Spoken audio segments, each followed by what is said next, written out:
Hadirin jemaah rahimakumullah, alhamdulillah tak terasa hari ini kita sudah berada di tanggal 20 Desember 2024. Kurang lebih 10-11 hari ke depan kita akan hadapi bersama pergantian baru Masehi, yakni 2025. Hadirin, karenanya maka momentumnya tepat rasanya kalau khutbah singkat siang hari ini khatib mengangkat tema refleksi akhir tahun. Bertambah usia, bertambah dekat seharusnya kepada Allah dan sesama manusia. Refleksi akhir tahun, bertambah usia, mestinya bertambah dekat seharusnya kepada Allah dan sesama manusia. Hadirin rahimakumullah, kita mulai bagian paling awalnya tentang peringatan Al-Quran yang betapa banyak di banyak tempat. Banyak surah Al-Quran mengingatkan kita untuk memperhatikan waktu. Waktu-waktu dalam keseharian Allah jadikan sebagai sumpah, bahkan menjadi nama surah. Wal fajr wa layalin ashr wad duha wal laili idza saja wal 'ashr innal insana lafi khusr. Allah juga bersumpah dengan seluruh perangkat benda angkasa yang menyebabkan waktu ada di dunia, di alam kita, di bumi kita ini tercinta. Wasyamsi wa duhaha wal qamari idza talaha. Ada matahari, ada bulan. Bahkan Allah bersumpah dengan wan najmi idza hawa ma dhalla sahibukum ma huwa, dengan bintang gemintang. Semua perangkat waktu Allah jadikan sebagai sumpah, bahkan menjadi nama surah dalam Al-Quran. Itu menunjukkan bahwa dalam agama, perspektif Al-Quran, waktu itu penting kita perhatikan. Apakah waktunya itu pergantiannya berdasarkan matahari seperti tahun Masehi ini, atau berdasarkan bulan seperti Hijriah? Yang penting poinnya adalah bahkan keseharian kita, pergantian waktu dalam seharian kita menjadi perhatian Al-Quran. Maka itu berarti memerintahkan kepada kita secara tidak langsung agar kita memperhatikan waktu. Itu sebab maka pergantian 2024 menuju 2025 juga penting kita perhatikan sebagai bagian dari perintah agama untuk kita memperhatikan waktu. Alhamdulillah. Berikutnya apa yang perlu kita lakukan sebagai refleksi pergantian tahun itu? Apakah itu Masehi ataupun Hijriah? Satu di antaranya hadirin adalah surah Al-Hasyr mengingatkan kepada kita, ya ayyuhalladzina amanu taqullaha wal tanzur nafsum ma qaddamat lighad wattaqullaha innallaha khabirum bima ta'malun. Hadirin, kalau ada satu perintah yang diapit dengan dua perintah yang sama, ittaqullah, bertakwalah kepada Allah di depan maupun di belakang ittaqullah, maka kata perintah itu cuma satu dalam Al-Quran, yakni untuk kita semua memperhatikan apa yang kita lakukan hari ini untuk menyongsong masa depan. Ya ayyuhalladzina amanu haqqan bil iman ittaqullaha, bertakwalah kepada Allah, wal tanzur nafsum, hendaknya setiap kita benar-benar, setiap individu di antara kita benar-benar memperhatikan ma qaddamat, apa yang sudah dilakukannya hari ini dan kemarin, lihat untuk masa depan kita. Masa depannya double, dunia maupun akhirat. Lalu ayat ini dilanjutkan wattaqullah lagi, dimulai dengan perintah takwalah kepada Allah, ditutup dengan wattaqullah, takwalah kepada Allah. Innallaha khabirum bima ta'malun. Ujung ayatnya mengingatkan kepada kita bahwa Allah Maha memantau secara detail. Khabir itu lebih daripada alim. Satu di antara keistimewaannya adalah alim itu maha luas pengetahuannya secara universal.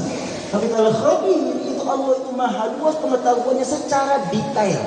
Setiap langkah, gerak, gerik, tindak tanduk, bahkan pikiran kita Allah baca semuanya, Allah tahu semuanya. Itulah innallaha alimun khabir. Allah itu maha mengetahui sekaligus maha rinci detail pengetahuan. Alhamdulillah, ini yang perlu kita perhatikan, bagian yang kedua. Maka perhatikan langkah apa yang sudah kita lakukan hari ini. Yuk. Berikutnya yang ketiganya adalah, kalau begitu mari kita refleksi. Akhir tahun 2024 ini kita jadikan sebagai refleksi.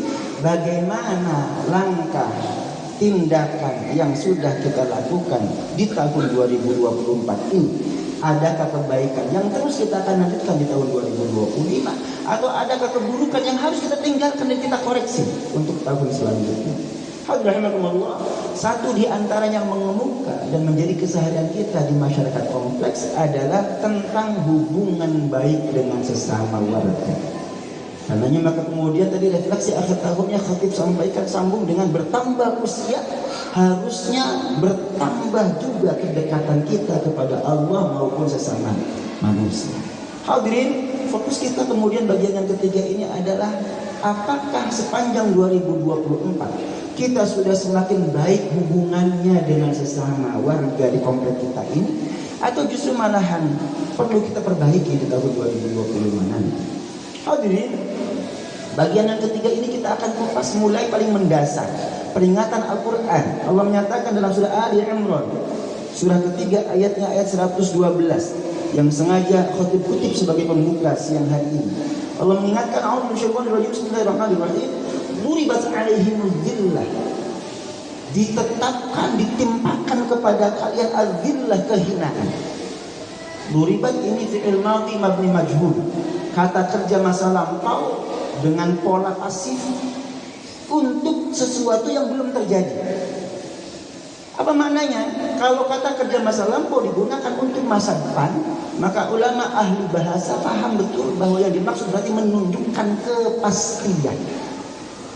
Kalian pasti akan mendapatkan kehinaan. Kalian pasti akan menjadi orang-orang yang hina. Illa bihablim minallahi wa hablim minan nas. Dua kuncinya agar kita tidak menjadi hina, yakni yang pertama menjaga hubungan baik dengan Allah Subhanahu wa taala, yang kedua adalah menjaga hubungan baik dengan sesama manusia. Definitif ayatnya, kalau kita tidak mau hina, maka dua ini jaga. Hablum minallah, jaga hubungan baik dengan Allah Subhanahu wa taala. Dengan cara apa? Dengan cara kita istiqamah beribadah sepanjang waktu kita. Alhamdulillah, hari ini kita menyadari usia kita sudah tidak muda lagi. Warga komplek ini sudah 20 tahun hidup bareng di komplek ini. Usia kita rata-rata sudah di atas angka 40, 50, ada sebagian bahkan sudah lewat 60. Kalau hari ini sampai di usia kepala 4, kepala 5, kepala 6 ini kita belum mampu menjaga istiqamah ibadah kita, hablum minallah kita, mau kapan lagi? Ila ainal mafar, mau kemana sih kalian? Setiap kita pasti kita tahu betul bahwa tinggal tunggu waktunya bahwa kita semua akan kembali kepada Subhanahu wa taala. Kalau di kepala ini 4, 5, 6 ini kita masih jauh dari Allah Subhanahu wa taala, belum istiqamah beribadah, mau kapan lagi? Hadirin, maka benar yang pertama kalau tidak mau hina, jaga hubungan baik dengan Allah Subhanahu wa taala. Dengan satu di antaranya adalah ibadah. Istiqamah beribadah. Masjid kita luar biasa magrong-magrongnya. Masjid kita luar biasa banyak kajiannya. Setiap subuh ada pengajian. Ayo semua kita ramaikan. Ini bagian dari hablum minallah. Yang pertama, cukupkah hablum minallah saja? Yang penting sudah rajin sholat jamaahnya, selesai? Tidak. Allah melanjutkan kemudian yang kedua, gak cukup hablum minallah saja. Kalian akan ditimpakan kehinaan illa bihablum minallah wa hablim minan nas. Yang kedua, kalian akan ditimpakan kehinaan kalau kalian tidak mampu menjaga hubungan baik dengan sesama manusia. Hadirin 2024 yuk kita koreksi bersama. Apakah kita semakin dekat kepada sesama manusia atau malah menjauh, atau banyak detik, banyak konflik di tengah masyarakat kita? Semakin tua bukan tambah eling, bukan tambah sadar, malah egonya semakin tinggi. Kemudian seakan-akan gue paling tua di sini, lu apaan, kalian siapa? Kamu sunat, saya yang mampu. Seakan-akan kalau pasti tua udah pasti bijak, pasti tua pasti pinter, pasti tua pasti cerdas. Hadirin rahimakumullah, kalau kita berpikir hanya gara-gara kita tua kemudian kita pasti baik, kita pasti benar, kita pasti pinter, semua yang lain harus nurut sama kita, iblis itu namanya. Sebab iblis diusir dari surganya Allah Subhanahu wa taala. Iblis dilaknat Allah Subhanahu wa taala. Satu di antaranya karena dia merasa lebih daripada Nabiullah Adam alaihi salam. Ana khairu min khalaqtani min nar wa khalaqtahu min tin. Aku lebih baik daripada Adam. Kenapa aku sujud kepada Adam? Engkau ciptakan aku dari api, dia ciptakan Nabi Adam dari Alhamdulillah. Jadi kalau kita merasa Pak lebih tua, lebih pinter, lebih kaya, kemudian kita sombong, hati-hati, itulah iblis. Nauzubillah. Mudah-mudahan tidak ada di antara kita yang masih pernah seperti itu. Alhamdulillah. Maka kunci kesuksesan yang kedua, kunci agar kita tidak terjebak pada kehinaan yang kedua, hablim minan nas, berpegang teguh pada talinya manusia. Hadirin, dahsyatnya ayat ini menyatakan minan nas, manusia, bukan minal mukminin. Bukan hanya orang beriman, bukan, tapi seluruh manusia. Maka dalam konteks lingkungan Lembah Pinus Jaya ini, kita tidak pandang bulu. Sesama warga Lembah Pinus adalah saudara kita, tetangga kita. Beda agamanya sekalipun saudara kita. Dalam konteks basyariah, kemanusiaan, ada saudaraan sesama agama, akidah, ukhuwah diniyah, ukhuwah islamiyah.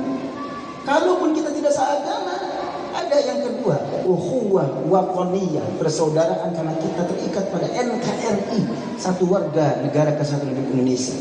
Kalaupun kita bukan sesama warga negara Indonesia, kita masih diikat dengan ukhuwah yang ketiga, ukhuwah basyariyah, persaudaraan kemanusiaan. Maka seluruh manusia di alam semesta ini adalah saudara kita. Kata Nabi, kullukum min Adam, hai manusia, ayuhan nas, kullukum min Adam, semua kalian dari Adam. Wa Adam min turab, Adam itu dari tanah. Apa yang dibanggakan dari tanah? Kamu lahir dari tanah, dari saripati tanah. Kamu makan semua saripati tanah. Besok kalian akan mati, kembali ke tanah. Apa yang kalian banggakan? Maka hablum minan nas, hablum minan nas itu menjadi kunci suksesan yang kedua. Jangan sampai menjadi hina. Jaga hubungan baik dengan sesama manusia. Alhamdulillah, ini ayat yang pertama, Ali Imran 3:112. Ayat ini kalau kita hubungkan lebih rinci detailnya, ada di surah yang lain, An-Nisa surah keempat ayatnya ayat 36. Allah menyebutkan secara rinci, ada 9 totalnya. Siapa saja manusia yang kita harus jaga hubungan baiknya itu. Allah nyatakan, Bismillahirrahmanirrahim, wa'budullaha wa la tusyriku bihi syai'an. Pesannya yang pertama adalah sembahlah Allah, jangan sekutukan Ia. Yang pertama, ini hablum minallah. Yang kedua, hablum minan nasnya ada 9. Ada 9 orang yang wajib kita benar-benar jaga hubungan baiknya. Yang pertama adalah wabil walidaini ihsana, bakti kepada kedua orang tua. Mafhum, tidak beragama sekalipun kita faham bahwa orang tua wajib kita hormati. Yang kedua, wabidil qurba, kaum kerabat. Kaum kerabat terdekat adalah keluarga inti kita sendiri, suami, istri, anak. Lalu berikutnya cucu barangkali. Setelah itu kemudian ada paman, bibi, ponakan, sepupu, bagian dari dzil qurba. Yang ketiga, wal yatama, anak yatim. Jangan dikira yatimnya itu nun jauh di sana, bukan. Yatim keluarga kita bisa jadi ponakan kita sendiri. Yang keempat, wal masakin, orang-orang miskin. Di sekitaran kita banyak yang hidupnya masih kesulitan. Yang keempat, yang kelima, wal jari dzil qurba. Yang kelima adalah tetangga dekat. Mufasir menjelaskan tetangga dekat itu adalah keluarga tetangga yang nempel rumah dengan kita, 1, 2, 3 rumah dari kita. Yang kelima, yang keenam, wal jari junub, wal jari junubi, tetangga jauh. Tetangga jauh itu mufasir menjelaskan 40 kanan, 40 kiri, 40 depan, 40 belakang rumah. Itu berarti kalau jari dzil qurba adalah tetangga satu RT, maka jaril junubi itu tetangga satu RW, satu komplek kita, ini tetangga kita. Lalu yang ketujuh, waswahibi bil jambi, teman sejawat. Bisa jadi di pekerjaan ataupun juga dalam konteks pertemanan secara lebih luas. Yang kedelapan, wabnis sabil, ibnu sabil. Ibnu sabil itu anak-anak jalanan, bisa jadi musafir, bisa juga pengertiannya diperluas, anak-anak yang sedang kuliah, perlu pendidikan, perlu beasiswa. Yang terakhirnya kemudian wama malakat aimanukum, dan apa yang digenggam oleh tangan kanan kalian, yang dimiliki oleh tangan kalian. Dulu ma malakat aimanukum itu budak. Hari ini ma malakat aimanukum yang ada dalam genggaman tangan kalian bisa jadi diperluas maknanya, pembantu kita, karyawan kita, orang-orang yang bergantung hidupnya dengan kita, itu ma malakat aimanukum. 9 orang ini kita wajib benar-benar jaga hubungan baik. Di antara yang 9 itu ada 6 yang sangat dekat. Orang tua, kaum kerabat, tetangga dekat, tetangga jauh masih tetangga, teman sejawat, teman seiring, dan yang kemudian yang hari-hari bersama dengan kita, hamba sahaya atau pembantu karyawan kita. 6 ini kita jaga betul kebaikan. Alhamdulillah, ini rincian dari hablim minan nas, menjaga hubungan baik dengan sesama manusia. Hadirin, dua ayat tadi khatib tutup dengan hadis Nabi sallallahu alaihi wasallam. Nabi menyatakan, "Man kana yu'minu billahi wal yawmil akhir falyukrim jarahu." Siapa yang beriman kepada Allah dan hari akhir, maka muliakan tetangganya. Pertama kita mulai, man kana yu'minu billahi wal yawmil akhir. Kalimat redaksinya sering kan Nabi kutip adalah siapa yang mengaku beriman kepada Allah dan hari akhir. Ini simbol daripada iman seutuhnya. Rukun iman yang 6 dimulai dengan iman kepada Allah, ditutup dengan hari akhir. Simbol berikutnya adalah ini fundamennya. Karena iman kepada Allah, maka kemudian rukun iman yang lain secara konsekuensial bisa dipahami. Alhamdulillah, begitu juga beriman kepada hari akhir itu adalah kunci moralitas dalam beragama. Maka Nabi seringkali menyebutkan dua saja simbol dari keimanan itu, man kana yu'minu billahi wal yawmil akhir. Hadirin, cuma mafhum mukhalafahnya ini istimewa. Kalau Nabi mengatakan siapa yang mengaku beriman kepada Allah dan hari akhir, maka perintahnya muliakan tetangganya. Mafhum mukhalafahnya, kalau kita belum mampu memuliakan tetangganya, belum mau memuliakan tetangganya, berarti sesungguhnya kita belum beriman. Ini konsekuensinya. Hadirin, iman kita ada dalam hati kita, nggak ada yang tahu. Kecuali ketika iman itu sudah terjawantahkan dalam bentuk operasional, dalam bentuk tindakan nyata.